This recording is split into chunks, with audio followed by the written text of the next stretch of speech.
everyone! So, welcome to our mini segment, Tanungin si JDR, or in English, Let's Ask JDR. Okay. So, ayan. So, today we are going to talk about some of the toxic Filipino cultures or let's say mindsets na rin, no, na kailangan natin i-break this 2024. So, without further ado, Coach John Pasok, can you please greet our viewers for today? Magandang araw po sa atin lahat. Thank you so much for joining us sa segment na to. And please remember, if this is your first time joining doon sa ating platform, kung nasa FB po kayo ngayon nanonood, please do like and follow. At kung kayo ay nasa YouTube, please do subscribe. Please don't forget to comment if you have any comments or any questions all throughout noong pamanonood natin. Please do make an effort na mag-comment po kayo whether na-inspire kayo o gusto nyo i-share ito or gusto nyo i-forward or whatever it may be. Please, as part po ng 7Ms ng JDR, syempre magtagumpay ang number 1. Kaya po natin ito ginagawa para sa tagumpay ng lahat pong tatangkilik sa ating channel. At syempre, gustong-gusto po natin lahat ng Pilipino sa buong mundo ay nga naman talagang maabot nila ang kanilang tagumpay. At syempre, part po ng 7M natin ay makatulong. So every time na kayo ay nag-share, kayo ay nagpo-promote ng ating channel, ng ating platform sa FB or sa YouTube, nakakatulong po tayo sa napakaraming Pilipino. Especially kung naranasan nyo po ang kapakinabangan sa pakikinig at sa pag-a-apply ng ating napag-usapan. So again, welcome po sa ating lahat. Maraming salamat po for joining us today. Thank you so much, Coach John. Let's not forget nasa kabilang mundo si Coach John. Nasa New Zealand. Kaway-kaway naman dyan sa mga taga New Zealand. And ako naman ay wala sa New Zealand. Nasa Pilipinas ako. Okay. So, thank you so much po, Coach John, for sparing some time for us para mapag-usapan lang natin itong mga bagay na to para maging maganda yung start ng 2024 ng mga Pilipino. Yeah. So, simulan na natin ang ating tanungan with Coach John. Okay po, so number 1 question. So, actually marami pong mga nag-iisip, ganito yung kaisipan ng mga Pilipino, karamihan. So, about po sa proper investment. Ayan, so for example po, ang mga Pilipino ay mahilig mag-invest, let's say, kahit malaki, kahit mawala na sila ng pera or maubusan ng pera sa mga like gym membership, ganyan. So, magbabayad ng coach kasi mga investment nga daw ito para sa personal nilang ika-develop. So, ano po ba yung tamang paraan or ano po ba yung mga dapat na isipin or gawin ng mga Pilipino about proper investment? So, yun po. Cool, napakagandang topic in the beginning of 2024 or any year for that matter or any month, lalong-lalo na kung gusto mong recalibrate ng iyong buhay, di ba, parang fresh start. Ngayon, i-distinguish natin ano ba ang expense sa investment kasi maaaring ang gym membership ay actual expense, hindi talaga siya investment. So, ano ba ang investment kung titignan natin? So, remember, ang investment ay isang bagay na gagawin mo para sa kabutihan mo, especially para sa development mo. Now, ang expense naman is ginawa mo ang isang bagay dahil gusto mo siyang gawin without really a personal goal or wala naman talaga siyang significant factor sa buhay mo, sa well-being mo at syempre doon sa progression ng iyong buhay. So, remember, napaka-importante mag-invest properly ang isang individual. So, let's say, nag-invest ka, investing ang gagamitin muna nating term for your personal development by having gym membership. So, syempre, kapag nag-invest ka sa health mo, ang aim mo is to become healthy holistically doon sa aspect ng physical side muna tayo, di ba? Pero kung well-being kasi, remember, you have the 7 areas of satisfaction. Pero hindi naman tayo pupunta ron. Mag-focus muna tayo sa gym membership. So, let's say nag-gym membership ka, ang aim mo ay maging healthy. So, hindi ka pupunta sa gym para magpaganda ng katawan para iyabang mo. sa sangkatauhan, no? Di ba? Ang iyong katawan, babae ka man o lalaki. Kasi ang aim mo, gusto mong tumaas let's say yung cardio mo, magkaroon ka ng strength and conditioning, di ba? So mag-i-employ ka ngayon ng personal trainer or coach for that matter, di ba? So ang aim mo is to actually impact your well-being para mag-prepare ka. Let's say, ikaw estudyante, para lalong ma-enhance ang concentration mo sa pag-aaral. O let's say, ikaw ay nagtatrabaho o ikaw ay nagbe-business, then para lalo ka magkaroon ng laser focus para lahat ng mga endorphins mo magpapaligaya sa'yo kasi proper yung iyong exercise and nutrition. So remember, pag nag-invest ka for physical well-being, ang focus mo is actually yung yung katawan mo via the exercises that you're going to fulfill and of course, nutrition. So may balance siya. Siyempre, kapag maganda ang nutrition mo, gaganda yung katawan mo, gaganda yung pakiramdam mo kasi nag-exercise ka. Remember, marirelease sa katawan mo ang endorphins.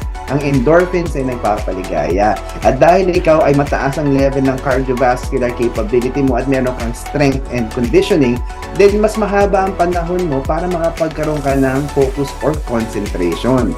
At syempre, ang isang importanteng bagay na to, dahil siya ay nagpo-promote ng well-being, dahil okay at nare-regulate mo yung emotions mo, dahil healthy ka, healthy ang kinakain mo, di ba? Hindi yung junk food yung kinakain mo that actually, leads you to, let's say, a sugar crash, o di kaya after mo kainin yung junk food mo, magkakaroon ka ngayon ng craving for more. So, ang food kasi nakakainin mo, it actually regulates your emotions as well. It can be a source of healing. It can be a source of napakagandang perspective. So, for instance, kung ikaw ay kakailangan ng energy, then eat some protein na regulated. Sabi nga ng isang study, it is always important na when you eat, you don't eat to the point of being full. You stop eating when you are 80% satisfied. Okay, isa yan sa mga traits ng mga tao na nakatira sa blue zones. Yung mga blue zones natin, ito yung mga tao na centenarian. Sila yung pinakamataas ang concentration ng mga tao na 100 years old and above. So, again, that is an investment. Ngayon, kung expense siya, mapagtripan mo, wala ang goal, nag-gym membership ka, tapos, nag-hire ka, let's say, ng personal trainer, tapos eventually, bumalik ka lang dun sa habit mo. Diba? Balik ka doon sa ayaw mo na mag-gym, diba? Nagbabayad ka ng gym membership, imagine, isang buwan, diba? Nagbabayad ka, tapos pupunta ka sa gym once, twice, tapos cellphone ka pa ng cellphone, selfie ka ng selfie, diba? Nakaka-irritate kasi yung mga taong nasa gym because I was doing gym membership before, yung kailangan mo yung machine na ginagamit niya, hindi mo magamit kasi ang tagal niyang gamitin kasi may halo pa mga selfie, may halo pang nanonood pa minsan sa buko, nagpapahinga dun mismo sa machine. So napaka-inappropriate ng ganung behavior. Remember, a gym is actually a public place in a way because everybody's paying the same amount to access yung mga equipment. So it becomes an expense kung ganung klase ang iyong gagawin, di ba? There is no defined goal, there is nothing that will make you a better person. So it's not actually personal development. Kung hindi, I don't know what the motive is. Di ba? So that's very, very important. So isang aspect lang eh. Ayan. Do you have any questions or anything else that you would like to clarify, Sarah? Wala naman po. Na-realize ko lang na, oo nga, kailangan nating i-distinguish ang investment sa expenses. So, kadalasan ng investment, naalala ko, na may return, di ba? Return of investment. Tapos, yung expenses, parang natatapon lang siya. At hindi siya nabalik sa'yo. Walang return of investment. Correct. That's diba? True. Yun yung aking So, sige po. Thank you so much po, Coach Jan, for that wonderful answer. At na-enlighten siguro ang ating mga viewers about proper investment. So, na-distinguish na nila ngayon. Ano lang yung expenses saka investment. Ayan. So, ayan. Another question or parang napapansin ko lang din, sa a lot of Filipinos at ako rin, guilty din ako about this. So, maraming Pinoy, syempre, love to flex or brag about yung mga travels nila, mga masasarap na food, mamahaling food or restaurants na pinupuntahan. Yeah, And, true. oo, di ba po, Coach Jan? Tapos yung mga birthday parties na hiniheld. Pero, sa totoo lang, behind the scenes, inutang pala. So, guilty din naman ako doon once in my life. So, only to know na marami ka palang pinagkakautangan and yet ito yung mga ano mo. No? So, ano po yung masasabi nyo regarding this? Thank you po. Ayan, naku, napaka-layered nito, no? So, dun lang tayo muna doon sa pinaka-basic na, na discussion point. So, remember, most people kasi na gumagawa ng ganitong klaseng mga, activities, meron talaga silang internal turmoil na kailangan natin maunawaan at maintindihan. Meaning, meron gap sa kanilang buhay. When I say gap, ito yung maaring gap in relationship na kailangan nilang i-fill, o let's say gap in emotion, kulang sa pag-ibig, kulang sa attention, di ba? O di kaya kulang, let's say, doon sa joy, di ba? Kulang sa a confidence, di ba? May certain degree of insecurity. Mostly, ang tao kasi, they have layered motivations, and sometimes the motivation, hindi talaga nila alam bakit nga ba nila ito ginagawa. Is it part of their trend? Pero kaya nila ito ginagawa because they want to feel good about themselves to the point na nangungutang sila. So it's actually wrong, no? From the investment perspective, you should always live below your means. Hindi ka dapat mangungutang para ma-express mo lang ito yung lifestyle mo. Now, ang dangerous kasi rito is marami akong nakakilala at nakausap na nagkaroon ng ganitong klaseng pattern ng buhay, and they end up more depressed. Bakit sila nagiging depressed? Kasi ang aim nila is mapansin sila o magkaroon ng pag-fulfill ng gap in happiness, or let's say yung gap ng appreciation, or ma-uplift nila yung self-confidence nila. Kaso, ang ginagamit nilang gauge o metric para masatisfy lahat ng mga bagay na ito is yung like, okay, ng mga tao, o yung positive comment that they actually get when they post these things on social media. So, nangyayari tuloy sa kanila ngayon, nagiging metric nila ang reaction ng mga tao na hindi naman talaga perhaps ganun kalalim yung relationship nila. So, ngayon, you are unnecessarily burdening yourself with an expense na pinangutang mo na para ma-satisfy mo ang craving mo or yung pag-fill mo ng gap so that you may feel better about yourself.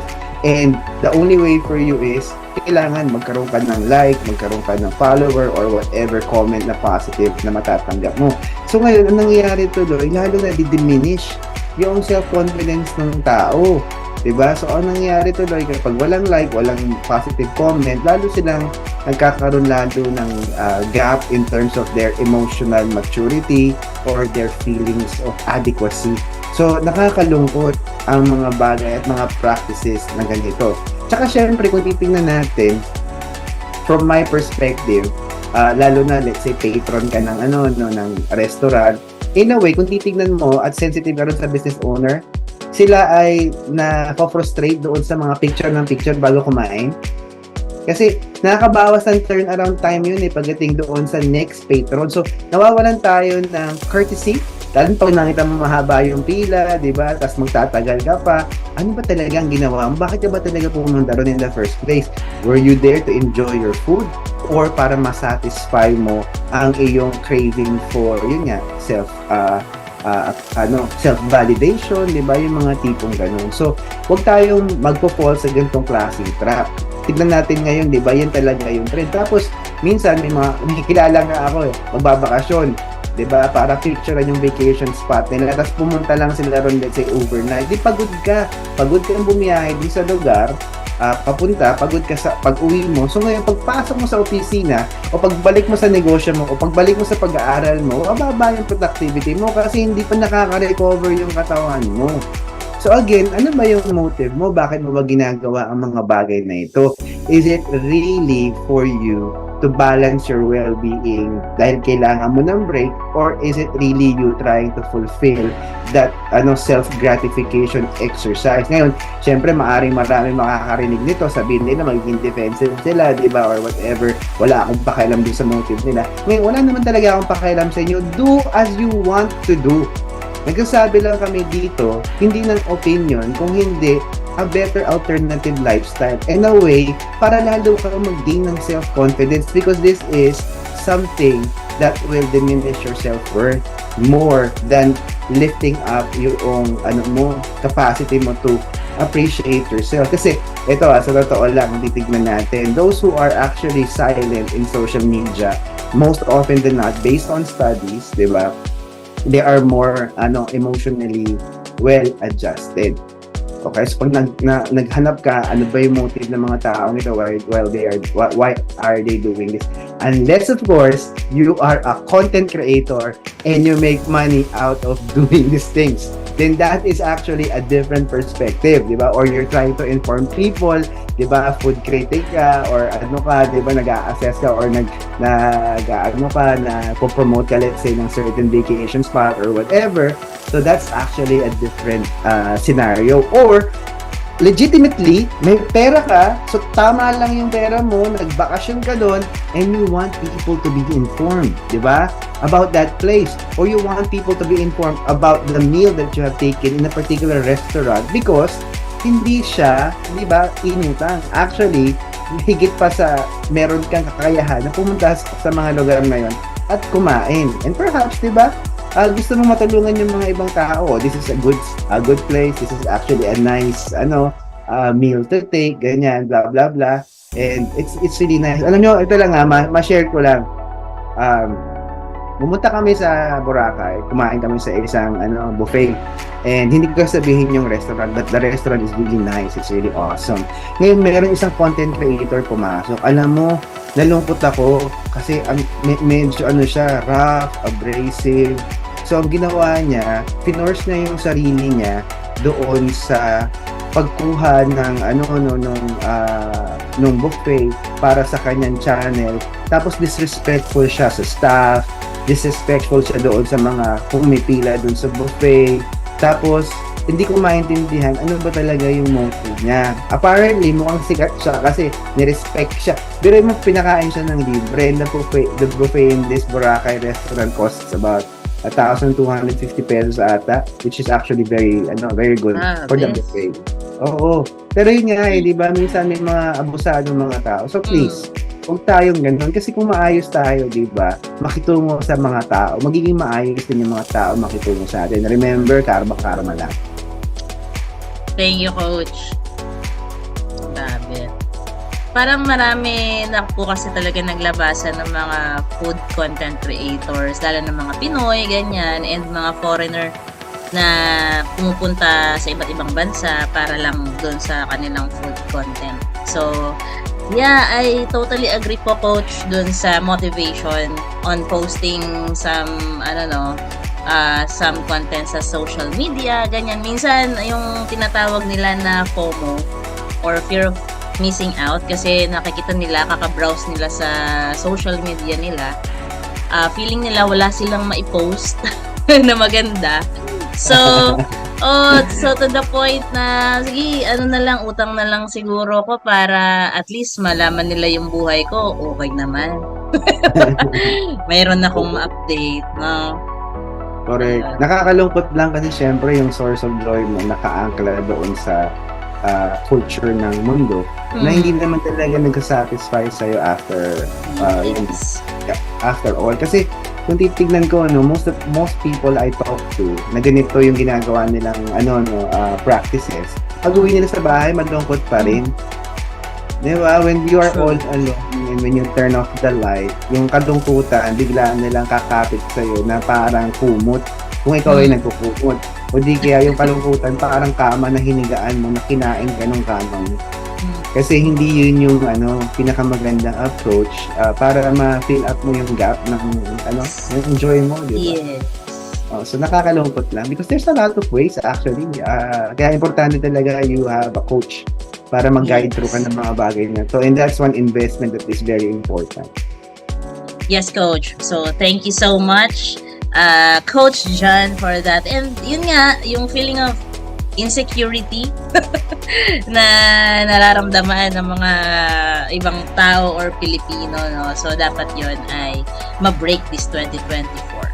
So, ayun, mas maganda na siguro lumamuhay ng simple at tahimik ka lang kaysa yung magarbo nga, pero utang pala. So, thank you so Oo. much po. Oo. Ayan. So, regarding naman po dun sa mga nagtatapon ng mamahaling birthday party. Pero ganun pa rin. Utang pa rin. Ano po masasabi niyo doon? Oh, again, di ba? Do not live above your means. Always live below your means. So, meron akong isang kinaunsel ng nanay na first birthday ng anak niya, kailangan mag-aarbo, blah, blah, blah. Sabi ko sa kanya, sino ba ang pinapaligaya mo? Ikaw ba o yung bata? Yung bata, wala namang awareness yan primarily na kung gaano kalaki yung ginastos mo. Sabi ko sa kanya, if you really want to celebrate yung child's first birthday mo o 7th birthday, focus on the child. Ano ba yung magpapaligaya din sa bata? Diba? Ano ba yung mga pictures that will invoke yung memory? So, yun ang ko sa kanya, advice ko sa kanya, di ba? Commonly kasi, yung magulang, sila yung gustong gawin tong mga bagay na to. Again, ano ba yung motive ng magulang? Parating sabihin sa akin, memories, blah, blah, blah. Look, ang napaka-importante kasi, hindi naman yung memories na kinikreate nyo at the time of celebration doon sa anak ninyo. Ang memories na kinikreate nyo, pinaka-importante are the times you spend with your child na hindi naha-highlight in major celebrations, major milestones. So, araw-araw lang, nakasama mo yung bata, di ba? Hawak mo yung kamay, nagpunta kayo sa park, it actually impacts that type of memory na maganda. Ngayon, kung let's say ikaw mismo, ikaw, magpapa-birthday ka, may edad ka na, nagtatrabaho ka na, o di kaya ikaw ay teenager, gusto mo magpa-birthday, pero hindi naman kayang i-afford ng parents mo, huwag ka magalit, hindi kaya ng parents mo. At mga parents, huwag din kayo ma-pressure dun sa mga bata. Sabihin niyo, anak, wala tayong pera. Okay? Para sa ganitong klaseng bagay. Kasi, number one, tinuturuan natin yung mga anak natin to be honest with your current situation, to be honest with your finances, diba? And to teach them that these are certain things that they can do without, diba? So, kung wala kang budget, then don't do it. Celebrate it as simple as possible, diba? Ngayon, pumunta tayo kung ikaw ay may edad na, diba? Katulad ko. Okay. Sa mga tao na Di halata, coach. Go. Salamat. Sa mga tao na nakakilala sa akin, hindi ako gumagastos pag birthday ko. Okay? I make it a point na dumating yung panahon, I appreciate it, may magbibigay ng gift, blah, blah, blah. Pero, hindi ako nape-pressure na gastusan ko yung araw na yun for the sake na masatisfy ko yung mga taong pupunta. In the first place, I'm a very private individual. I want to spend that with the people I love. Okay? By that, I mean yung mga naging anak ko in the process of my coaching career, diba? Na nakita ko yung kanilang success and failure sa buhay nila. Tsaka syempre yung biological family ko. So, kung ikaw, wala kang pera na parang mag-celebrate ng birthday at i-invite mo yung mga tao na wala namang puhunan sa buhay mo, na hindi mo naman kailangan, o there is no obligation na painumin mo ng alak o pakainin mo ng masarap. Hindi ka naman kailangan magpatak ng napakalaking halaga para mag-close ka ng isang function room sa Vikings buffet para masabi mo lang na may pakisama ka. Hindi importante yon, because at the end of it all, pagkatapos nitong celebration na to, there is nothing else after that. So, sayang lang yung pera, di ba? Sana ginamit mo na lang siya for personal development. Sana nag-invest ka na lang, let's say, sa money market, o di kaya nag-invest ka sa isang business, di ba? O di kaya nag-invest ka sa isang soft skills seminar, di ba? Para lalo ma-improve yung chances mo na ma-hire ka sa mas mataas na position because you already have the emotional resilience, you have the leadership, you have the ability to work within a team, isang environment na kahit ambiguous, magulo, kaya mo pa rin mag-thrive kasi na prepare mo yung sarili mo doon sa soft skills side, which is ito yung emotional competency mo most often than not, and how you handle yung stress, diba? So those are the things na napaka-importante also, part ng soft skills kasi yung relational capabilities mo. So, huwag tayo ma-pressure na mag-celebrate ng birthday to the point na ipangungutang natin siya. Kung wala talagang pang-celebrate ng birthday, huwag mag-celebrate ng birthday na magarbo. Pwede naman simple. I'll share you a story, no, nung bata ako, the way we celebrate birthdays. Kasi, this is one of the most memorable birthdays I've ever experienced. Kasi kasama ko yung mga pinsan ko, nung bata ako. I think around 11 or 12 years old ako noon. Kasama ko yung mga pinsan ko, ganyan. Ang handa ko ay pansit tsaka ice cream. Okay? Yung pansit bihon na famous ang tatay ko. Tapos meron kaming ice cream na ang favorite namin ng Magnolia. Nung panahon ko, brand yun, Rocky Road. Okay? Ngayon, dahil hindi naman kami kayamanan, hindi sapat para mabundat kami ng pansit.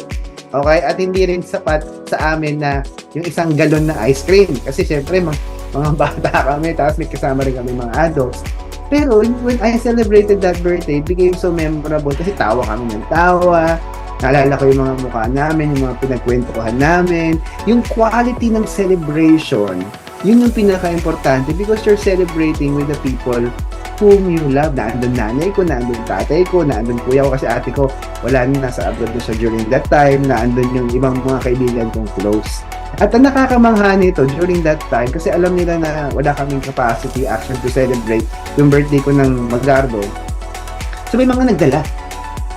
Okay, may nagdala ng puto, may nagdala ng kung ano-ano, hindi ko na maalala yung mga ibang dala. Tapos nakakatawa talaga pag sumingi talaga ang mga adults. So yung mga kaibigan ng tatay ko nagdala ng alak. Okay? Children's birthday. Okay, may eksena talaga ang mga magulang. Okay, so meron silang sariling celebration, tapos meron kami sariling celebration after na maubos na yung pinagsalo-saluhan namin. So it was very memorable. It was not about how much my parents spent, but it was really about being together, laughing, enjoying the moment, di ba? Tapos natuwa kasi ako dahil ang nanay ko, napakagandang example na hindi siya gagastos beyond her means. Kasi ang nanay ko ay negosyante, naintindihan niya yung value ng pera. Nice. Thank you po so much, Coach John. Grabe itong mga toxic Filipino culture or mindsets na dapat nating iwan na dun sa 2023 at baguhin na natin this 2024. So, thank you so much po, Coach John. Anything else po that you want to say before we end this, wonderful topic or conversation? Maraming salamat sa lahat ng nanood, tumakinig sa ating channel JDR 101. Remember, ang aim po ng ating channel ay magtagumpay ang lahat ng Pilipino sa pamamagitan ng pagbibigay ng ganitong klaseng mga pagtitipon para magkaroon tayo ng impormasyon that we can actually make our decisions in a very, very logical, practical way. By the way, magkakaroon po tayo ng series on investments. So, huwag nyo kakalimutan na meron pa tayong mga topics sa pag-uusapan. Ano ba ang magandang pag-i-invest? Hindi lamang ng pera, kasi kadalasan pag sinabi mong invest ng pera kagad. Okay? It's also an investment sa inyong talent, an investment sa inyong time. So, those are the very, very important topics that we can have a discussion on. So, huwag nyo rin po kakalimutan, sipat-sipatin nyo ang ating FB page kasi nagka-announce po tayo ng ating public webinar for free.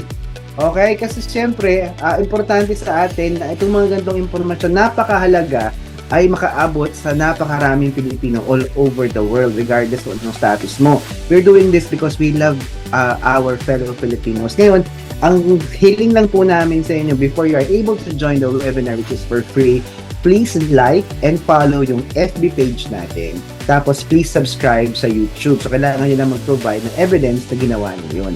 So until such time na magkita-kita po muli tayo either sa isang live na webinar or sa mga ganitong klaseng segments, I hope na ma-enjoy nyo ang ating mga topic. At syempre, importante ito sa ating aim na magtagumpay kayo. Again, huwag niyo pong kakalimutan, as part ng 7Ms natin, kapag tayo ay nais makatulong, manonood tayo. At pagkatapos natin manood, tayo ay matututo at tayo ay magbabago.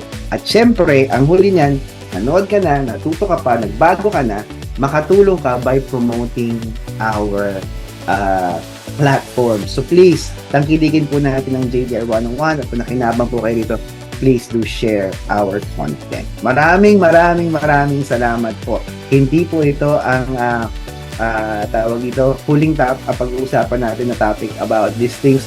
Marami pa tayong series na connected sa ganitong klaseng kultura na Pilipino. Sa mga viewers din natin dyan na meron kayong mga questions, anything under the sun, you can pop us a message, send us a message, or comment down below sa ating mga yung mga pin-post natin sa JDR 101. Ayan. Pwede kayo magtanong anonymously. So, yun. Anything. Kayang-kayang sagutin niya ni JDR. Thank you so much po! And have a wonderful day, everyone. See you next episode. Goodbye! Bye-bye! Bye!